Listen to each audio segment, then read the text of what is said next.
सरकारले सार्वजनिक गरेको बजेट कम्युनिस्ट घोषणापत्र र संविधानको अन्तर्विरोध बीच तय भएको प्रमुख प्रतिपक्षी कांग्रेसको टिप्पणी, कार्यान्वयनको ठोस आधार नभएको भनाई। पार्टी एकीकरण ताका भएका सहमतिप्रति आफू प्रतिबद्ध रहेको प्रधानमन्त्री ओलीको भनाई। भारतीय राष्ट्रपति कोविन्द र समकक्षी मोदीलाई नेपाल भ्रमणको निम्तो। भारतको नयाँ मन्त्रीमण्डलमा अमित शाहलाई गृह र राजनाथ सिंहलाई रक्षा मन्त्रालयको जिम्मेवारी। एस जयशंकरले विदेश र निर्मला सीतारमणले वित्त मन्त्रालय सम्हाले। र शहीद स्मारकी डिभिजन लिग फुटबल प्रतियोगिता आगामी मङ्सिर दोस्रो साता हुने। प्रदेश लिग सञ्चालन गर्न 6वटा प्रदेशमा संयोजक पनि चयन। नमस्कार, कान्तिपुर डायरीका साथमा साथी लक्ष्मी र म बासु। समाचार अब विस्तारमा। सरकारले आगामी आर्थिक वर्षका लागि सार्वजनिक गरेको बजेट सैद्धान्तिक अन्तर्विरोध बीच तय भएको प्रमुख प्रतिपक्षी दल नेपाली कांग्रेसले टिप्पणी गरेको छ। कांग्रेसले ललितपुरको सानेपा स्थित पार्टी मुख्यालयमा आज पत्रकार सम्मेलन गरी सरकारले सार्वजनिक गरेको बजेट कम्युनिस्ट घोषणापत्र र संविधानको अन्तर्विरोधमा तय भएको बताइएको हो। पत्रकार सम्मेलनमा प्रवक्ता विश्वप्रकाश शर्माले बजेटमा कुनै नयाँ विषय नभई कांग्रेसले अवलम्बन गरेको सिद्धान्तलाई नै आधार मानेको बताउनुभयो।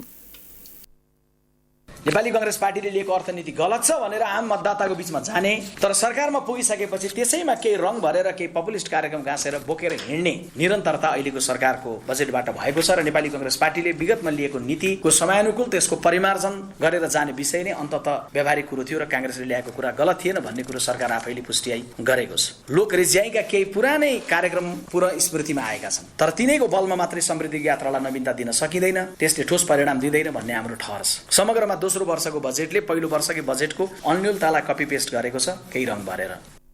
बजेट तर्जुमा गर्दा अघिल्ला आर्थिक वर्षमा भएका कमी कमजोरी सच्याएर अघि बढ्नुपर्नेमा सरकारले त्यसो नगरेको शर्माको आरोप छ। यस्तै कांग्रेसले गठन गरेको छाया सरकार अन्तर्गत अर्थ मन्त्रालयका संयोजक मिनेन्द्र रिजालले बजेटमा धेरै पक्ष समेटिएको भए पनि कार्यान्वयनको ठोस आधार नभेटिएको बताउनुभयो। डिप्रेसनको आम्दानीबाट सृजना भएको मागबाट हुने आयातमा सरकारले राजस्व उठाउँछ भन्दा अप्रत्यक्ष रूपमा खाडीमा दुःख गरेर काम गरेको मानिसको ले पठाएको डिप्रेसनको आम्दानीमा सरकार ट्याक्स लगाउँछ, राजस्व उठाउँछ, अनि त्यो तिरो उसलाई तिराएर अप्रत्यक्ष रूपमा तिरो तिराएर काम के गर्छ भन्दाखेरि चालु खर्च यो वर्षबाट एकैपल्ट यति ठुलो परिमाणमा बढाउने, वितरण गर्ने, जतासुकै पैसा बाँड्ने काम सरकारले गरेको छ। कमजोर फलेकमा टेकेर सरकारले निकै अग्लो उचाइको उडान भर्छु भनेको छ। त्यो उचाइको उडान भर्न सम्भव छैन, न योजनाहरू त्यस्तो देखिया छ। खालि गर्दाखेरि डिप्रेसनले घुमाउरो किसिमले सृजना गर्ने राजस्वलाई प्रयोग गरेर वितरणको काम गर्ने बाटोबाट 8.5% को वृद्धि दर हासिल गरिन्छ। सरकारसँग बजेट कार्यान्वयन गर्ने क्षमता समेत नरहेको रिजालको भनाइ थियो।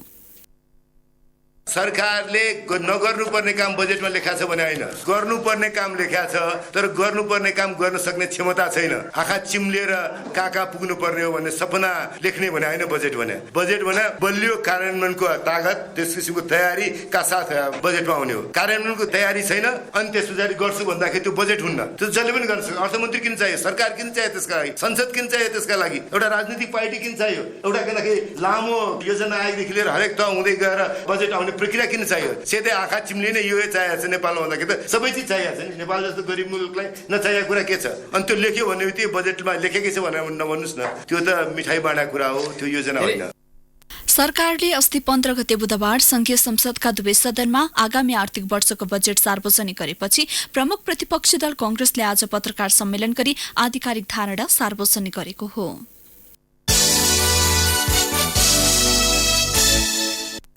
भारतीय समकक्षी नरेन्द्र मोदीको शपथ ग्रहण समारोहमा सहभागी भएर प्रधानमन्त्री केपी शर्मा ओली आज साँझ स्वदेश फर्कनु भएको छ। दोस्रो कार्यकालका लागि प्रधानमन्त्री निर्वाचित भएका मोदीको शपथ कार्यक्रममा सहभागी हुन प्रधानमन्त्री ओली हिजो नयाँ दिल्ली पुग्नु भएको थियो। आजै प्रधानमन्त्री ओली र भारतीय समकक्षी नरेन्द्र मोदी बीच भेटवार्ता भएको थियो। हैदराबाद हाउसमा भएको भेटमा प्रधानमन्त्री ओलीले नवनिर्वाचित भारतीय समकक्षीलाई बधाई दिनुका साथै नेपाल भ्रमणको औपचारिक निम्तो दिनुभएको थियो। झण्डै आधा घण्टा भएको भेटमा मोदीले नेपाल भ्रमणको निम्तो स्वीकार्दै दुई मुलुकबीचको सम्बन्ध जनस्तरमा राम्रो हुँदै गएको प्रति खुशी व्यक्त गर्नुभएको थियो। साथै दुई मुलुकबीचको सम्बन्ध नयाँ उचाइमा पुर्याउन चाहेको समेत मोदीले बताउनु भएको भारत स्थित नेपाली दूतावासले जनाएको छ। प्रधानमन्त्री ओलीले भने सार्क, बिमस्टेक लगायत क्षेत्रीय संगठन आबद्ध मुलुकका प्रमुखलाई बोलाएर मोदीले छिमेकी संघको सहकार्यलाई प्राथमिकता दिएको प्रश्न भएको बताउनुभयो। सार्कको अध्यक्ष समेत रहेका ओलीले यसलाई अगाडि बढाउन भारतीय सहयोगको अपेक्षा समेत व्यक्त गर्नुभएको दूतावासले उल्लेख गरेको छ। यसअघि प्रधानमन्त्री ओलीले हिजो साँझ नै राष्ट्रपति रामनाथ कोविन्दसँग संक्षिप्त भेट गर्नुभएको थियो। सो क्रममा प्रधानमन्त्री ओलीले राष्ट्रपति कोविन्दलाई नेपाल भ्रमणको निम्तो दिनुभएको थियो। यसैबीच प्रधानमन्त्री केपी शर्मा ओलीले निकट भविष्यमा नै सरकार परिवर्तनको संकेत गर्नुभएको छ। भारतको नयाँ दिल्लीमा रहेका बेला प्रधानमन्त्री ओलीले विगतका सहमतिबाट आफू पछि नहटेको बताउनुभयो। नेकपा अध्यक्ष पुष्पकमल दाहालले 1 वर्ष अघि एकीकरणका क्रममा भएको आलो पालो सरकार चलाउने सहमतिको प्रसंग उठाएपछि प्रधानमन्त्री ओलीले सहमतिबाट पछि नहट्ने बताउनु भएको हो। नयाँ दिल्ली स्थित नेपाली दूतावासमा आज बिहान हाम्रा सहकर्मी सुरेश राज नेउपानेसँगको कुराकानीमा प्रधानमन्त्री ओलीले सरकार परिवर्तनको कुरा नौलो नभएको उल्लेख गर्दै सरकार परिवर्तनका लागि समय छोटो रहेको बताउनुभयो।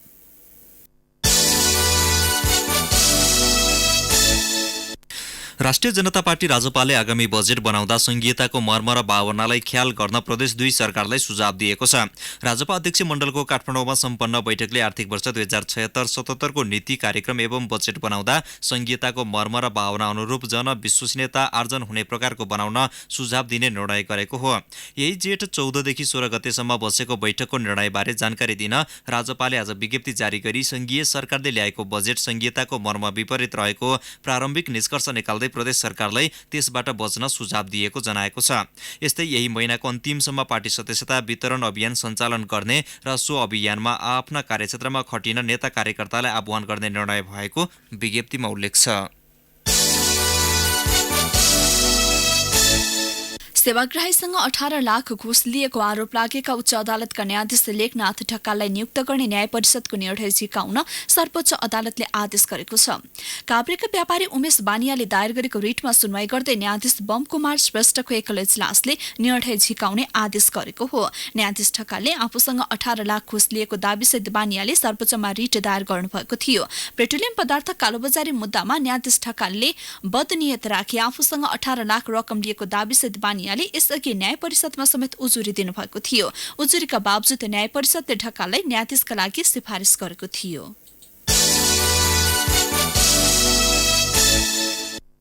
प्रदेश 1 अन्तर्गतका स्थानीय तहका जनप्रतिनिधिले नगर तथा गाउँ परिषदले पास गरेका योजनामा मात्रै बजेट विनियोजन गर्न प्रदेश सरकारसँग माग गरेका छन्। प्रदेश समन्वय परिषदको आजको बैठकमा सहभागी स्थानीय तहका जनप्रतिनिधिले सो माग गरेका हुन्। सुन्दर हराइजा नगर प्रमुख शिवप्रसाद ढकालले बैठकमा आगामी वर्षको बजेट नीति कार्यक्रम तथा योजनाको बारेमा छलफल भएको बताउनुभयो। जहदा गाउँपालिकाका अध्यक्ष कैलाश मण्डलले सरकारले वृद्धि गरेको तलब सुविधा अनुसार जनप्रतिनिधिको पनि सेवा सुविधा बढाउन सहभागीले माग गरेको बताउनुभयो। प्रदेशका मुख्यमन्त्री शेरधन राईले रोजगारी सिर्जना हुने गरी आउँदो वर्षको बजेट नीति तथा कार्यक्रम तयारीका लागि सुझाव संकलन गरिरहेको जानकारी दिनुभयो। स्थानीय प्रदेश र संघीय सरकार बीच लय मिलाएर विकास र समृद्धिका लागि जनभावना अनुरूप काम अघि बढाउनु पर्ने मुख्यमन्त्री राईले बताउनुभयो। प्रदेश 1 को प्रदेश समन्वय परिषदको यो दोस्रो बैठक हो। कान्तिपुर डायरीमा अब ब्रेकको पालो। ब्रेकपछि बाँकी प्रसंग। 5 थरको फालेलुङ गाउँपालिकाका गाउँ बस्तीबाट चित्रा र फुसका छाना भएका घर विस्थापित हुँदैछन्। गाउँपालिकाले नै त्यहाँका स्थानीयको घरधुरी सर्वेक्षण गरी अति विपन्न घरलाई जस्तापाता वितरण गर्ने अभियान चलाएको हो। थप विवरणसहित 5 थर सहकर्मी लक्ष्मी गौतम। केही वर्ष अगाडिसम्म जिल्लाकै दुर्गम क्षेत्रका रूपमा चिनिएको यो गाउँपालिकाले टोल टोलमा भौतिक पूर्वाधार विकासमा तीव्रता दिएसँगै चालु आर्थिक वर्षदेखि विपन्न वर्गका नागरिकको पहिचान गरी अनुदान र आय आर्जनका कार्यक्रम अगाडि बढाएको हो। सोही कार्यक्रम अन्तर्गत अति विपन्न वर्गका नागरिकलाई जस्तापाता वितरणको नीति ल्याइएको गाउँपालिकाका अध्यक्ष सञ्च कुमार केरुङ बताउनु। जनताको आवश्यकता बुझ्दाखेरि के भन्यो भने खरको छाना भइसकेपछि चाहिँ के हुँदो रहेछ भने आगलागीबाट पनि अब अलिकति डर हुने अनि चाहिँ अब उता चाहिँ हावाहुरीबाट पनि अलिकति गाह्रो हुने। त्यही गरेर जनतालाई चाहिँ अलिकति यो चाहिँ अब सेवा सुविधा चाहिँ गाउँपालिकाले केही दिनुपर्छ। चुनावमा लड्दै गर्दा चुनावमा हिँड्दै गर्दा पनि हामी जनताले यो गर्छौँ त्यो गर्छौँ भनेर हामीले जननिर्वाचित टिमहरूले हामीले बोलेका छौँ। कतिपयवटा जस्तापाता खरिदका लागि चालु आर्थिक वर्षमा गाउँपालिकाले 30 लाख रुपियाँ विनियोजन गरेको थियो। जस्तापाता वितरणमा सबैभन्दा विपन्न वर्गमा सूचीकृत गरिएका नागरिक प्राथमिकतामा पर्नेमा स्थानीय श्री प्रसाद राई ढुक्क छन्। मेरो चाहिँ चित्राको छ है, सरकारले जुन दिइरहेको छ त्यो चाहिँ मलाई खुसी नै लाग्छ। हामी जस्तो मान्छेले पनि दिनुपर्ने हो है। अब हामी आर्थिक अवस्था कमजोर भएको कारणले गर्दा हामीले भएर होला नभएरै चाहिँ हामीले चित्र प्रयोग गर्न बाध्य भएका छौँ। आगलागी र घाम पानीमा त्यति सुरक्षित मानिँदैनन्। चित्रा र फुसका छाना मुक्त गर्न गाउँपालिकाले नीति लिएको हो। यो नीति कार्यान्वयनमा आएसँगै विपन्न परिवारका सदस्य पनि उत्साहित देखिन्छन्। अर्का स्थानीय मनबहादुर राई, घरको सानो छ, पानी चेर दिक्क भइरहेको छ, अनि त्यसले गर्दाखेरि पाइन्छ कि भन्ने आशा छ हामीले चाहिँ। ठूलो भूगोल रहेको यो गाउँपालिकामा कुल 4850 घरधुरी छन्, जसमा पक्की घरको संख्या 17 मात्रै छ। यहाँ फुस र चित्राको छानु रहेका 719 वटा घर रहेको गाउँपालिकाको तथ्याङ्कमा उल्लेख छ। रेडियो कान्तिपुरका लागि लक्ष्मी गौतम, फालेलुङ गाउँपालिका 5 थर। नेपाली राजनीतिमा महिलाको सहभागिता उपस्थितिमा मात्रै सीमित भएकाले ठोस जिम्मेवारीका विषयमा केन्द्रित हुनुपर्नेमा अध्येताले जोड दिएका छन्। नेकपाकी नेत्री डाक्टर बिन्दा पण्डेको पुस्तक वुमेन इन नेपाली पोलिटिक्समाथि टिप्पणी गर्दै अध्येताहरूले कार्यकारी र निर्णयाधिकारका सवालमा अझै सुधारको आवश्यकता ल्याएका थिए। छलफलमा सहभागी परराष्ट्र मन्त्री प्रदीप गेवालीले भने सहभागिता बढाएर नै महिलालाई सशक्त पार्न सकिने बताउनुभयो। जे हामीले उपलब्धि हासिल गरेका छौँ ती गर्व गर्न लायक नै छन्। फेरि त्यसमा हामीले सङ्कोच मान्नुपर्ने, हाम्रा उपलब्धिहरूप्रति हामीले केही पनि भएन, हामी जहाँको चाहिँ छौँ भन्नुपर्ने म कुनै कारण देख्दिनँ। यस्ता कतिपय मुद्दाहरूमा हामीले लिड गइ पनि रहेका छौँ। त्यसबाट जहाँ कमी छ त्यसमा आलोचना गरौँ, जहाँ हामीले उपलब्धि हासिल गरेका छौँ त्यसमा गर्व गर्नु जरुरी छ। महिला अधिकारका सन्दर्भमा महत्त्वपूर्ण उपलब्धिहरू हासिल गरेका छौँ। पहिलो, हाम्रा नीतिहरूमा, हाम्रा प्रणहरूमा र हाम्रा कार्यान्वयनको पाटोमा ठुलो ग्याप छ, इन्क्लुडिङ हाम्रो आफ्नै पार्टी। नीतिहरू बनेका छन्, प्रतिज्ञाहरू गरिएका छन्। हामीले हाम्रो पार्टी कमिटीमा चाहिँ हरेक कमिटीमा 33% राख्छौँ भनेर भनेको झन्डै 10 वर्ष भयो होला, तर पुर्याउन सकेका छैन। रियालिटी हो, ग्याप छ। पार्टी सदस्यतालाई म्यासिभली लैजाने भनेका छौँ, बल्ल बल्ल 20% प्लस माइनस त्यसैको हाराहारीमा छौँ हामीहरू। राजनीतिमा महिला सहभागिताले नै लैङ्गिक समानताको बाटो खोल्ने मन्त्री गेवालीले उल्लेख गर्नुभयो। राष्ट्रिय सभा सदस्य डाक्टर बिमला पौडेल राईले सहभागितासँगै आर्थिक स्वतन्त्रता र निर्णयाधिकारले समाज र परिवारमा महिलाको अवस्थालाई बलियो बनाउने बताउनुभयो। धरानमा डेंगू नियन्त्रण हुन नसक्दा प्रकोप फैलिएर बिरामीको संख्या झनझन बढ्न थालेको छ। तीव्र ज्वरो आएर उपचारका लागि अस्पताल पुगेका मध्ये करिब 69% डेंगू संक्रमण भएको पाइएको बीपी कोइराला स्वास्थ्य विज्ञान प्रतिष्ठानको माइक्रोबायोलोजी विभागले जनाएको छ। संक्रमितहरू सबै धरानका विभिन्न वडाका बासिन्दा हुन्। पछिल्लो समयमा डेंगू संक्रमण देखिएको 3 साता अवधिको आज साँझसम्ममा 60 जनामा डेंगू संक्रमण भएको पाइएको अस्पतालले पुष्टि गरेको छ।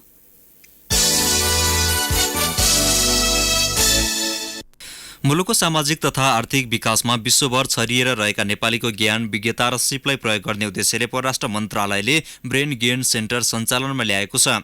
परराष्ट्र मन्त्री प्रदीप गेवालीले आज सो सेन्टरको उद्घाटन गर्नुभयो। नीति, योजना, विकास रणनीति र विदेश मामिला सम्बन्धी शाखा अन्तर्गत सो सेन्टर रहने मन्त्रालयले जनाएको छ। केन्द्रले आवश्यक सूचना सङ्कलन गरी स्थानीय तथा प्रवासी विज्ञहरूसँग व्यवस्थित सम्बन्ध तथा सञ्जाल स्थापना गर्ने मन्त्रालयले जारी गरेको विज्ञप्तिमा उल्लेख छ। केन्द्र औपचारिक रूपमा सञ्चालनमा अघि गत मे 7 मै परराष्ट्र मन्त्री गेवालीले प्रवासी नेपालीहरूलाई ब्रेन गेन सेन्टरमा आबद्ध हुन आग्रह गर्नुभएको थियो। सो सेन्टरमा हालसम्म 450 जना प्रवासी नेपाली आबद्ध भइसकेका छन्। पूर्व पश्चिम राजमार्गमा लुटपाटका घटना पुनः बढ्न थालेको छ। सशस्त्र प्रहरीको अस्थायी सुरक्षा पोस्ट पिकेट राजमार्गबाट हटाइएपछि लुटेराहरू पुनः सलबलाउन थालेका हुन्। केही वर्ष अघि मकवानपुरको चुरियामाईदेखि रौतहटको धनसर खोला छेउसम्मको राजमार्गमा अपहरण, लुटपाट र हत्याका घटना हुने गरेका थिए। राजमार्गमा सुरक्षा चुनौती बढेपछि सुरक्षा निगरानीमा कडाई गरिँदा आपराधिक क्रियाकलाप घटेको थियो, तर अहिले फेरि बढ्न थालेको छ। आज बिहान मात्रै पूर्व पश्चिम राजमार्ग अन्तर्गत बाराको निजगढ र पथलैया बीचको 14 किलोमिटरमा एक यात्रुवाहक बसमा लुटपाट भएको छ। काठमाडौँबाट महोत्तरीको जलेश्वरतर्फ जाँदै गरेको ना 7 ख 2790 नम्बरको रात्रि बसमा लुटेराको समूहले लुटपाट गरेका हुन्। जीप र मोटरसाइकलमा आएका 6-7 जनाको समूहले चालकलाई कुटपिट गरी सहचालकसँग भएको 45,000 नगद रुपियाँ लुटेको इलाका प्रहरी कार्यालय निजगढका प्रहरी निरीक्षक विक्रम लामाले बताउनुभयो। लुटपाटमा संलग्न रहेको आशंकामा प्रहरीले सिन्धुली मरिड गाउँपालिका 5 का 26 वर्षीय संघर्ष थिङलाई पक्राउ गरेको छ।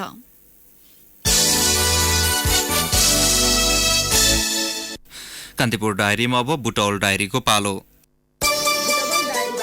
अमृता अनमोलको नमस्कार। महिला हिंसा बढ्दै जाँदा महिला आत्महत्याका घटना समेत बढेका छन्। हिंसाको चरम रूप सहन नसक्दा आत्महत्या गर्ने महिला बढेका हुन्। प्रदेश 5 मा चालु आर्थिक वर्षको साउनदेखि वैशाख वसान्तसम्मको 10 महिनामा 364 महिलाले आत्महत्या गरेका छन्। आत्महत्या गरेका धेरैमा हिंसा सहन नसकेर आत्महत्या गरेको उल्लेख छ। कतिपयमा आफन्तले हत्या नै भएको जाहेरी दिएका छन्। बुद्ध जन्मस्थलको महत्व र प्रचार बढ्दै जाँदा रूपन्देहीमा लुम्बिनी केन्द्रित होटल व्यवसाय फस्टाउँदै गएको छ। भैरहवामा सुरु हुनै लागेको अन्तर्राष्ट्रिय गौतम बुद्ध विमानस्थलका कारण पनि पर्यटक लक्षित होटल रूपन्देहीभर बढेका छन्। पछिल्लो 1 वर्षमा मात्रै रूपन्देहीमा करिब 100 आधुनिक होटलहरू थपिएका छन्। अधिकांश नयाँ होटलमा पर्यटकीय क्षेत्रको भ्रमण प्याकेज, स्विमिङ पुल, सेमिनार हल, मनोरञ्जन हल, ध्यान योग शिविर, डान्स तथा दोहोरी राखिएका छन्। होटल व्यवसायी संघ रूपन्देहीका अनुसार रूपन्देहीमा मात्रै होटल व्यवसायमा करिब 30 अर्ब लगानी भएको छ। आफ्नो इतिहास, सभ्यता र संस्कृति सम्झने र संरक्षण गर्ने फरक तरिका हुन्छन्। रूपन्देहीको बुद्ध मावली क्षेत्र देवदहमा भने काष्ठकला मार्फत बुद्धकालीन सभ्यताको खोजी र संरक्षण थालिएको छ। नेपाल ललित कला प्रज्ञा प्रतिष्ठान देवदह नगरपालिका, बुद्ध सामुदायिक वन र dream Devdaha unity for change लगायतको आयोजनामा देशभरका चर्चित मूर्तिकारबाट अहिले काष्ठकला निर्माणको काम भइरहेको छ, जसमा 17 मूर्तिकारले 17 वटा बुद्धकला तयार गरेका छन्।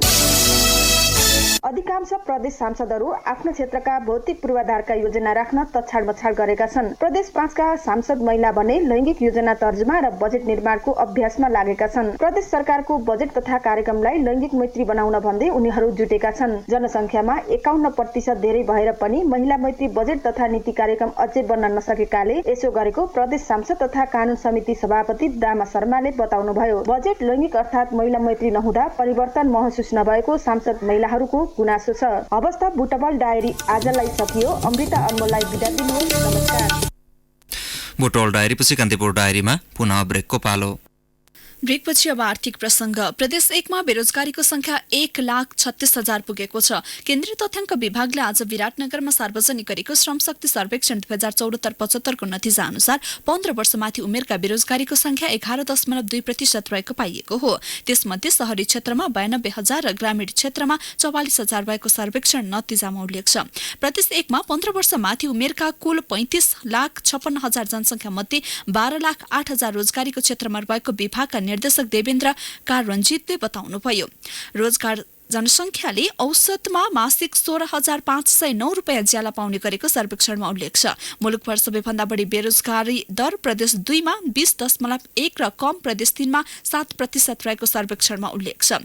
प्रदेश 1 का मुख्यमन्त्री शेरधन राईले आगामी वर्षको बजेट मार्फत रोजगारीको दर वृद्धि गर्ने गरी सुझाव संकलन गरिरहेको बताउ। सुनको मूल्यमा आज एकै दिन तोलाको 1500 रुपियाँले बढेको छ। हिजो प्रति तोला 59,500 रहेको सुन आज बढेर 61,000 पुगेको नेपाल सुनचाँदी व्यवसायी महासंघले जनाएको छ। यस्तै चाँदीको मूल्य पनि आज प्रति तोला 105 रुपियाँले बढेको छ। चाँदी आज प्रति तोला 705 रुपियाँमा कारोबार भएको छ। अब अन्तर्राष्ट्रिय प्रसंग। भारतमा नरेन्द्र मोदी नेतृत्वको मन्त्रीमण्डलका सदस्यहरूको जिम्मेवारी बाँडफाँड गरिएको छ। मोदी सरकारको गृह मन्त्रालयको जिम्मा अमित शाहलाई दिएको छ। यस्तै राजनाथ सिंहलाई रक्षा, एस जयशंकर विदेश, नितिन गडकरी सड़क परिवहन तथा राजमार्ग, निर्मला सीतारमण वित्त, स्मृति इरानी महिला बाल विकास मन्त्री भएका छन्। पीयूष गोयललाई रेलवे, सदानन्द गौडालाई रसायन मन्त्रालयको जिम्मेवारी दिएको छ। प्रधानमन्त्री मोदीसहित 58 जनाले हिजो पद तथा गोपनीयताको शपथ ग्रहण गरेका थिए।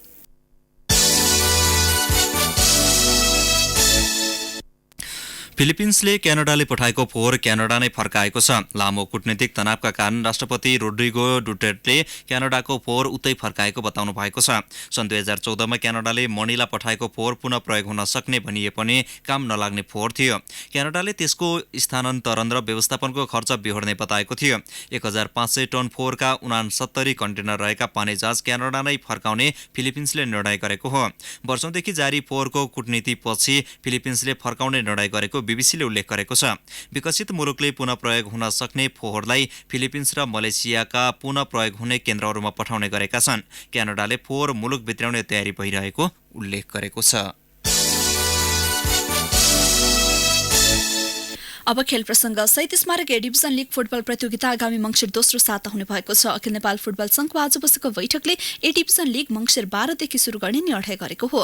यस्तै ए डिभिजन लीगका उत्कृष्ट 6 र एन्फा प्रेसिडेन्ट कपका उत्कृष्ट 4 टोलीबीच राष्ट्रिय लीग गर्ने एन्फाले जनाएको छ।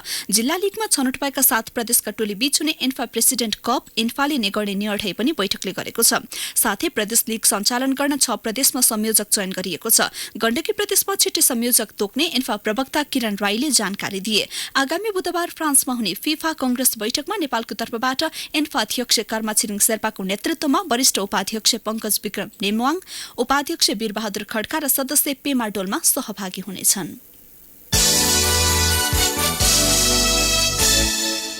नेपाली राष्ट्रिय क्रिकेट टोलीको प्रशिक्षकमा उमेश पटवाल नियुक्त भएका छन्। राष्ट्रिय खेलकुद परिषदले आईसीसीले आग्रह गरे अनुसार आईसीसीले आगामी 1 वर्षका लागि पटवाललाई नेपाली टोलीको जिम्मेवारी दिएको हो। आगामी जुन 10 देखि नेपाली टोली सम्हाल्ने पटवालले मासिक $10,000 अमेरिकी पारिश्रमिक पाउने राष्ट्रिय खेलकुद परिषदका सदस्य सचिव केशव कुमार विष्टले जानकारी दिए। सो रकम उनलाई आईसीसीले नै उपलब्ध गराउनेछ। पटवालले यसअघि नेपाली टोलीको ब्याटिङ कन्सल्टेन्टको रूपमा काम गरिसकेका छन्। अब आईसीसी वर्ल्ड कप क्रिकेट 2019 स्पेशलको पालो।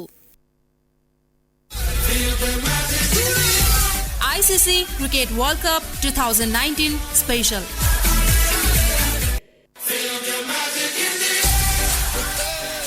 क्रिस गेलको अर्धशतक मद्दतमा इङ्ल्यान्डमा जारी आईसीसी विश्वकप क्रिकेटमा वेस्ट इन्डिजले विजय सुरुवात गरेको छ। वेस्ट इन्डिजले पाकिस्तानलाई 7 विकेटले पराजित गर्दै विश्वकपमा सहज जित हात पारेको हो।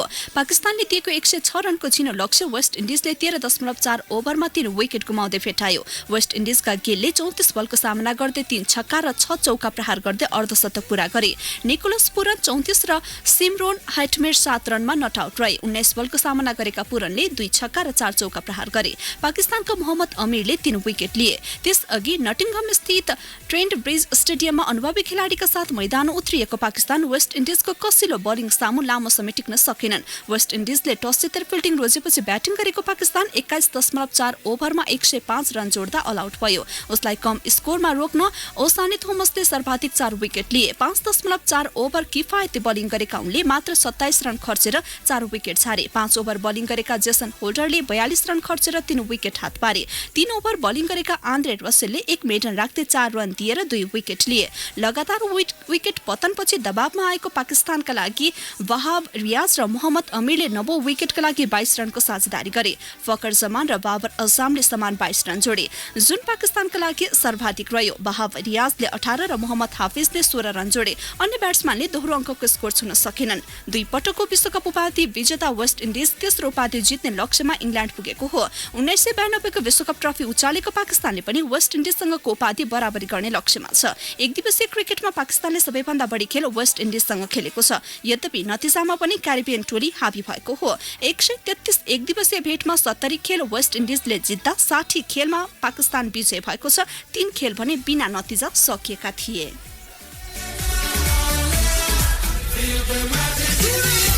ICC cricket world cup 2019 special.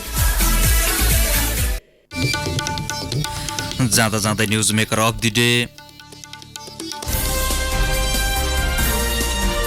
The news maker of the day. सरकारले आगामी आर्थिक वर्षका लागि सार्वजनिक गरेको बजेट सैद्धान्तिक अन्तर्विरोधका बीच तय भएको प्रमुख प्रतिपक्षी दल नेपाली कांग्रेसले टिप्पणी गरेको छ। कांग्रेसले ललितपुरको सानेपा स्थित पार्टी मुख्यालयमा आज पत्रकार सम्मेलन गरी सरकारले सार्वजनिक गरेको बजेट कम्युनिस्ट घोषणापत्र र संविधानको अन्तर्विरोधमा तय भएको बताएको हो। पत्रकार सम्मेलनमा कांग्रेसले गठन गरेको छाया सरकार अन्तर्गत अर्थ मन्त्रालयका संयोजक मिनेन्द्र रिजालले बजेटमा धेरै पक्ष समेटिएको भए पनि कार्यान्वयनको ठोस आधार नभेटिएको बताउनु भयो। पत्रकार सम्मेलनमा नेता रिजालले राख्नुभएको धारणाको सम्पादित अंशलाई आजको न्यूज मेकर अफ द डेमा प्रस्तुत गर्दै कान्तिपुर डायरीबाट भने सहकर्मी लक्ष्मी र म बासु बिदा हुन्छौं। नमस्कार, शुभरात्रि। डिप्रेसनका कारणले गर्दाखेरि हामी कहाँ गरिबी घट्या छ। माओवादी सशस्त्र द्वन्द्वको बेला पनि गरिबी घट्ने क्रम निरन्तर रह्यो। सरकार सोरिएर सदरमुकाममा थियो, सदरमुकाममा होइन अझ काठमाडौँमा सोरिएर बसेको थियो। त्यो बेला पनि गरिबी घट्दै जाँदै थियो। किन भन्दाखेरि डिप्रेसनको आम्दानी दूरदराजको गाउँसम्म पनि पुग्यो। दूरदराजको गाउँमा त्यहाँबाट दुःख गरेर खाडीमा काम गर्ने मान्छेले आफ्नो बाबुआमालाई, दाजुभाइलाई, परिवारलाई पठाएको खर्च त्यहाँ हुन थाल्यो। त्यसले सृजना के गर्यो भन्दाखेरि उपभोगको माग सृजना गर्यो। उपभोगको माग सृजना गरे चाहिँ हामी उत्पादन गर्न सक्छौँ। सरकारले अहिलेसम्म उत्पादनको लागि काम ठोस योजना ल्याउन सकेको छैन। एउटा नयाँ रूप ट्रान्सफर्मेटिभ प्रोग्रामहरू लिएर आउँछ भने ल्याउन सकेन। अब हुन्छ के भन्दाखेरि उपभोगको माग छ, आयातबाट हामी धान्या छौँ। आयातबाट धान्या हुनाले विदेशी व्यापारको घाटा हरेक वर्ष बढेको छ। तर सरकार आँखा चिम्लेर बसेको छ। किन आँखा चिम्लेर बसेको छ भन्दाखेरि भन्सार बिन्दुमा 37% राजस्व सङ्कलन हुन्छ। डिप्रेसनको आम्दानीबाट सृजना भएको मागबाट हुने आयातमा सरकारले राजस्व उठाउँछ भन्दा अप्रत्यक्ष रूपमा खाडीमा दुःख गरेर काम गरेको मानिसको ले पठाएको डिप्रेसनको आम्दानीमा सरकार ट्याक्स लगाउँछ, राजस्व उठाउँछ, अनि त्यो तिरो उसलाई तिराएर अप्रत्यक्ष रूपमा तिराएर काम के गर्छ भन्दाखेरि चालु खर्च यो वर्षबाट एकैपल्ट यति ठुलो परिमाणमा बढाउने, वितरण गर्ने, जतासुकै पैसा बाँड्ने काम सरकारले गरेको छ। यो 2/3 तागत भएको सरकार छ, कसैले पनि अपेक्षा गरेका थिएन। 2/3 तागत भएको सरकार जसले अर्को 3वटा बजेट ल्याउँछु भनेर भनेको छ, त्यो मान्नु पर्यो नि हामीले। सरकार त एउटै पार्टीको सरकार हो, 2टा पार्टीको सरकार होइन। त्यो सरकारले भन्न सक्नु पर्थ्यो कि गएको 3 वर्षलाई हेर्दाखेरि आर्थिक वृद्धि दर 7% तल र माथि छ, एउटा उच्च आर्थिक वृद्धि दरमा जाने एउटा अवस्था सृजना भएको छ। यो वर्ष पेट बाँध्नुहोस्, निर्वाचन गरेको हामी प्रतिबद्धता यो वर्ष पुरा गर्न सक्दैनौँ। यो वर्ष हामी 8%, 8.5% हाराहारीमा आर्थिक वृद्धि दर बनाउने काम गर्छौँ। त्यसै किसिमले पुँजीगत खर्च गर्छौँ। अर्को वर्षदेखि चुनावी बाचा पुरा गर्न थाल्छौँ भने सरकार चुनावका लागि होइन, भविष्यमा परे लागि भन्ने चिन्ताले बजेट प्रस्तुत गरेर देखिन्छ। The news maker of the day.